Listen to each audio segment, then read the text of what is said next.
नमस्कार साथियों, स्वागत है आप सभी के अपने YouTube channel Shri Krishna IAS में। तो आज हम पॉलिटी के ई गवर्नेंस जो कि चैप्टर है, इसके बारे में हम विस्तार से पढ़ेंगे, जो कि इससे बेहतर कंटेंट अभी यूट्यूब पे कोई नहीं है।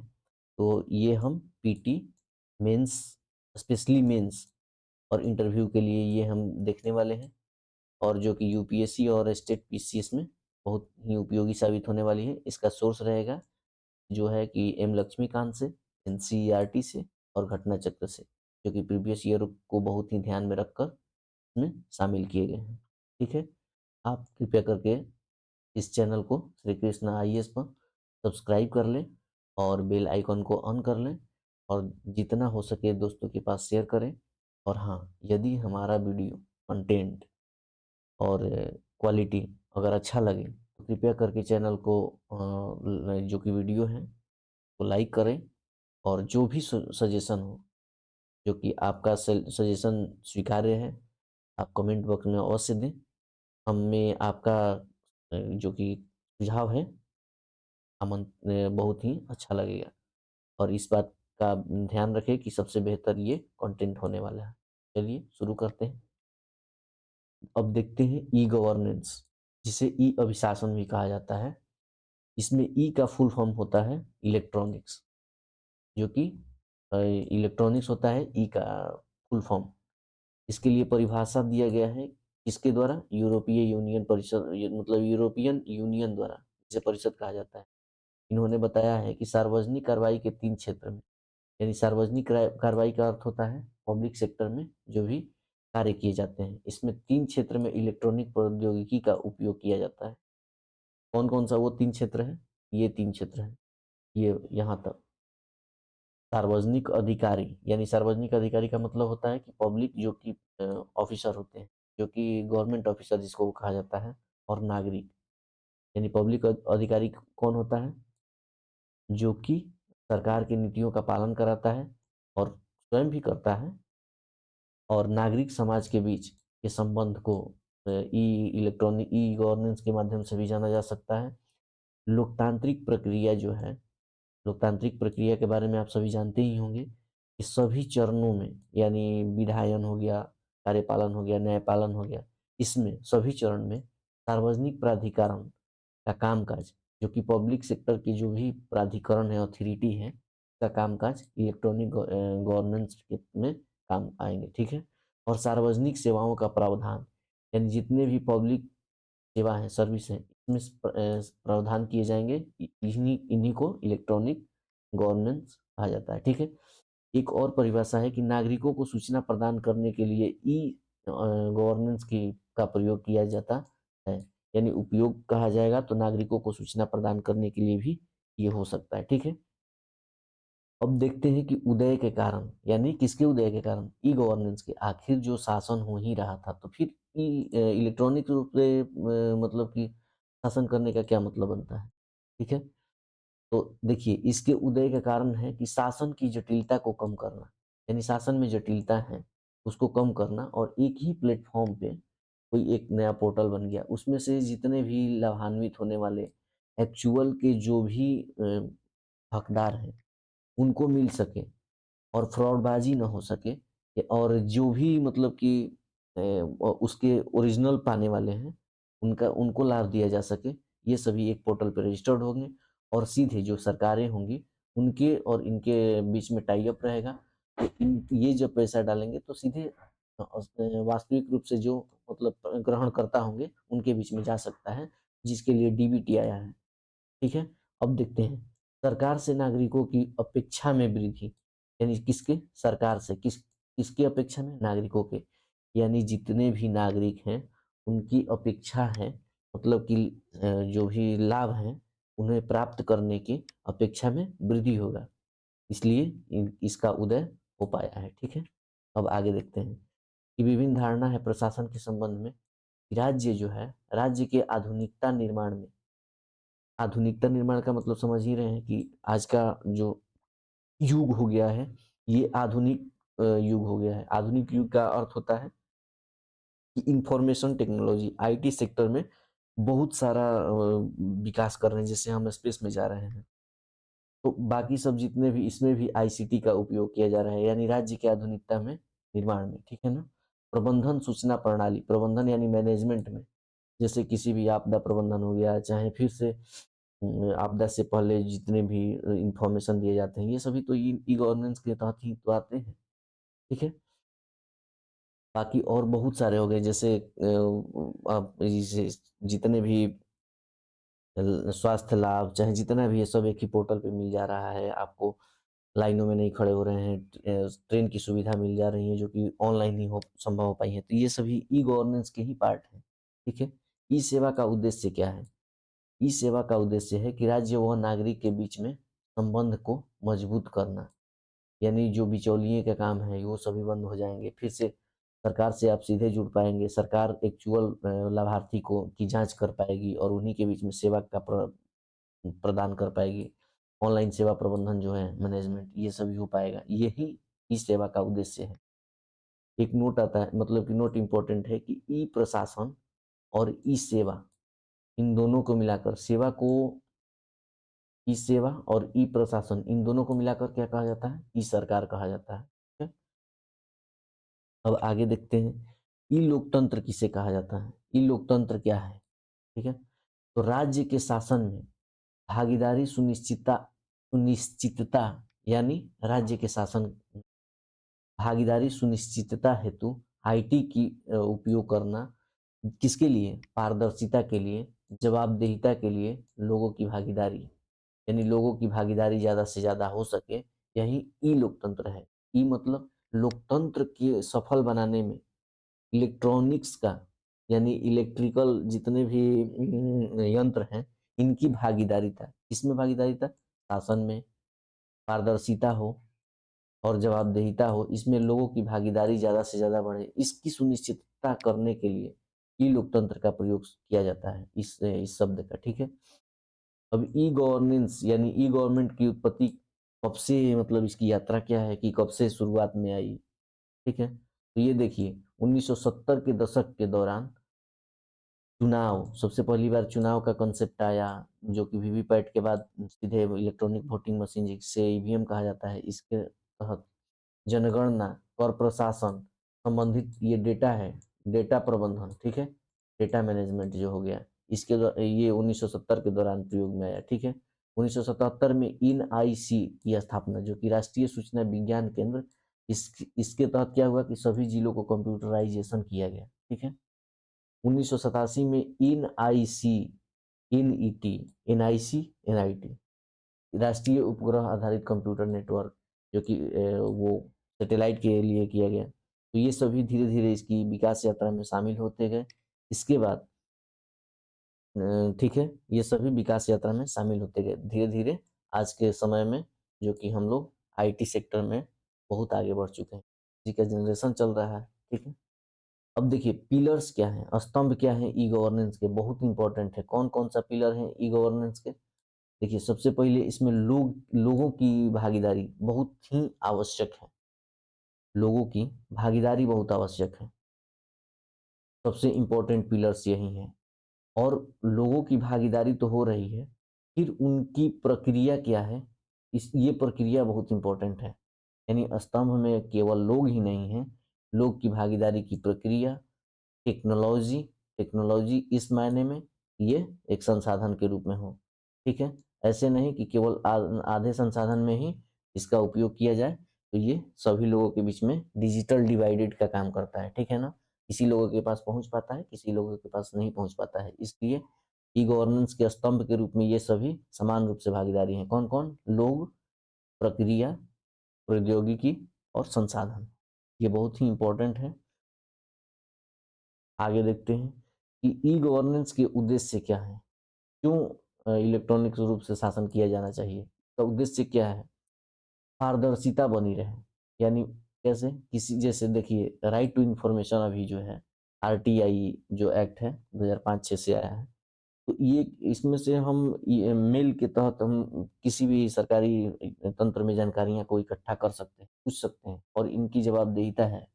यानी पारदर्शिता सुनिश्चित करने के लिए, यानी एक ही पोर्टल पे किसी भी योजना का क्रियान्वयन हो, तो इसमें सबको एक सही जानकारी और सबको सही लाभ मिल सके, इसलिए पारदर्शिता हो, यानी शासन प्रशासन में लाभुक की सूची में यानी सभी कुछ में पारदर्शिता करने के लिए ई गवर्नेंस बहुत ही आवश्यक है।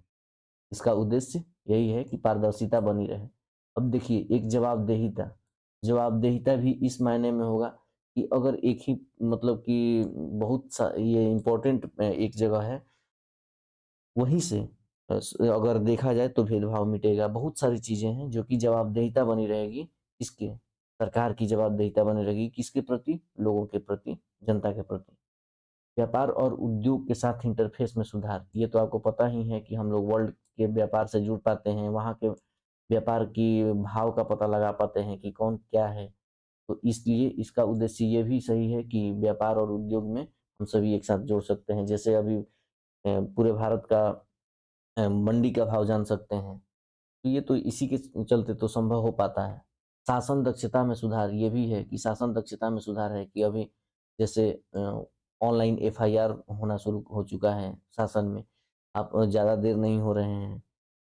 जैसे ई कोर्ट की स्थापना की गई है, इलेक्ट्रॉनिक कोर्ट, जिसमें बहुत ही मामलों को जल्दी से जल्दी निपटाया जा सकता है। जैसे अभी लॉकडाउन के समय, कोरोना काल के समय में घर से भी सुनवाई हो पाती थी। ये तो इसी का अगला रूप है। सूचना प्रदान में सशक्त लोग, यानी अगर सूचना प्रदान किया जाए सरकार की तरफ से, तो यानी लोगों की भागीदारिता बढ़ेगी, विश्वसनीयता बढ़ेगी और लोगों को आवश्यक लाभ हो पाएगा जो भी ज़रूरी है। ये भी इम्पोर्टेंट है। और नागरिकों की बेहतर सेवा की जा सकती है, नागरिकों को बेहतर सेवा तक पहुँच प्रदान किया जा सकता है। इसलिए भी ई गवर्नेंस का ये इसका एक मुख्य उद्देश्य है और लाभ भी हो सकता है। ठीक है? आगे देखते हैं कि ई गवर्नेंस में सहभागिता के प्रकार, किस प्रकार से सहभागिता हो पाएगी। ठीक है? एक देखिए, ये मुख्य सरकार, आप मुख्य सरकार को मान सकते हैं केंद्र सरकार। अगर केंद्र सरकार मान रहे हैं तो एक होता है G2G, यानी गवर्नमेंट टू गवर्नमेंट। तो यानी अगर इसको केंद्र सरकार मानते हैं, अगर इसको राज्य सरकार, तो राज्य सरकार और केंद्र सरकार के बीच में सहभागिता हो तो ये G2G सहभागिता कहा जाता है। तो ई गवर्नेंस के लिए ये भी है। और अगर इसको आप राज्य सरकार मान रहे हो तो ये लोकल गवर्नमेंट जो भी होती हैं, जैसे नगर पालिका हो गया और आपको पंचायती राज तंत्र हो गए, इसमें अगर एक प्रकार से कनेक्टेड सरकारें हैं, इसे सहभागिता कहा जाता है। तो ये मुख्य सरकार से अगर लोकल सरकारें अगर जुड़ रही हैं तो इन्हें G2G सहभागिता बोली जाती हैं। अब देखिए G2C यानी सिटीजन, अगर नागरिकों के साथ अगर कोई सपोर्ट मतलब कि अगर इलेक्ट्रॉनिक रूप से जुड़ रहे हैं तो इसे G2C यानी सिटीजनशिप, इससे जुड़ रहे हैं मुख्य सरकार से। ठीक है? एक G2B होता है यानी गवर्नमेंट टू बिजनेस या एनजीओ। ठीक है? अब एक होता है G2E यानी गवर्नमेंट टू एम्प्लॉयमेंट, रोजगार। ठीक है? तो ये सारे होते हैं। कुल मिला के G2G, G2C, G2B और G2E, ये सहभागिता के प्रकार हैं। ठीक है? आगे देखते हैं। अब सबसे इम्पोर्टेंट, ई गवर्नमेंट के लाभ क्या हैं? ई गवर्नेंस के लाभ क्या हैं? सबसे पहला चीज कि प्रशासनिक कार्य व सेवा दक्षता व गुणवत्ता में सुधार। आपको तो ये बढ़िया से समझ में ही आ गया होगा कि प्रशासनिक कार्य और सेवा दक्षता की गुणवत्ता में सुधार होगा ई गवर्नेंस के तहत। आंकड़े जो हैं आसानी से उपलब्ध हो पाएंगे। अगर मान लीजिए कि एक पोर्टल पे जनसंख्या का पूरा आंकड़ा उपलब्ध करा दिया गया है, तो जितने भी अब इसमें किसी भी प्रकार का अगर गरीबों की आंकड़ा निकालना होगा, सबसे पहले वो जनसंख्या के पोर्टल से हम सरकारें जो है और वो जो पार्टिकुलर जो विभाग है वो आंकड़े निकाल कर और उस पर क्रियान्वयन कर सकती है। ठीक है? तो ये आसानी हो गया, आंकड़े को आसानी से उपलब्धता प्राप्त हो सकती है। इससे उस पर नीति निर्माण में भी किया जा सकता है, जिससे कि आंकड़ों का विश्लेषण आसान हो जाएगा कि कौन सा नीति, कितने लोग हैं अभी, उनके लिए क्या प्रबंधन किए जाने चाहिए, ये सभी एक ही जगह आंकड़े उपलब्ध मिल पाएंगे। ठीक है? इसके बाद कॉमन डेटा उपलब्धता से विभिन्न उद्देश्य हेतु उपयोग। वही तो हुआ कि मतलब कि एक जगह अगर डेटा मिल जा रहा है तो विभिन्न उद्देश्य के लिए उसका उपयोग किया जा सकता है। जनता और सरकार के बीच में पारदर्शी संवाद हो पाएगी कि अगर किसी के बारे में आपको विशेष जानकारी, किसी योजना के बारे में अगर विशेष जानकारी चाहिए तो वो आप आरटीआई करके ले सकते हैं और एक ही पोर्टल पे सभी जगह एक ही सभी सुविधाएं मिल पाती हैं। सुशासन में मदद भी हो सकता है, जो कि आपको बताए हैं कि आज के समय में शासन में मदद इस प्रकार की क्रियान्वयन में एफआईआर लिखने में भी ये सब आसानी से हो सकती है। व्यवसाय और नए अवसर के सृजन में व्यवसाय और नए अवसर के सृजन में भी इसका उपयोग किया जा सकता है। का ई गवर्नमेंट का यही लाभ है। ठीक है। अब आगे देखते हैं कि चुनौती क्या है, ई गवर्नेंस की क्या क्या चुनौती है। बिल्कुल, अवसंरचनात्मक चुनौती हैं कि जैसे बिजली की सुविधा नहीं है, बुनियादी सुविधा नहीं है, जैसे इंटरनेट की सुविधा नहीं है, सभी के पास मोबाइल की सुविधा नहीं है, तो उनके पास सरकारी योजनाओं का विस्तृत रूप से लाभ नहीं पहुंच पाता है। कोई पॉलिसी आती है तो उन पे वो एक ग्रामीण तबके के पास, चाहे जो गरीब हैं उनके पास नहीं पहुंच पाती हैं, तो अभी अवसंरचनात्मक अभी असुविधा है। ठीक है, ये एक चुनौती है, इसे हम पूरा करने के लिए सरकार को पॉलिसी लाना पड़ेगा और इसके बारे में बिल्कुल विचार करना पड़ेगा।